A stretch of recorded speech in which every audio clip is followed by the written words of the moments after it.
বন্ধু মনে রাখো ভাইয়া, একটা কথা শক্ত কই, রাগ হইও না প্রিয় ছেলে বাপ।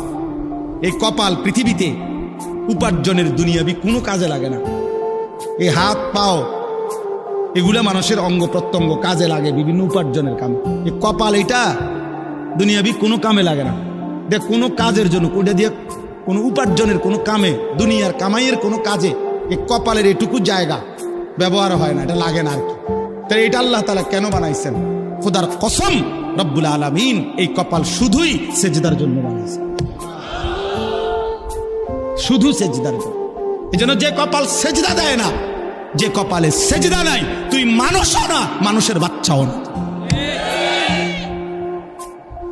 ইনসানের কোনো কাতারে সে পড়ে না, সে কোনো মানুষের কাতারে পড়ে না। ইনসানের কোনো কাতারে পড়ে না যার কপালে সেজদা। কারণ কপাল বানানোই হয়েছে। সেজদা কাকে বলে? ওয়াদউল জাবহাতে আলাল আরদ, জমিনের মধ্যে কি রাখা, তো কপাল রাখাটারই কি কয়? তার মানে সেজদা কপাল, কপাল বানানোই হয়েছে কিসের জন্য?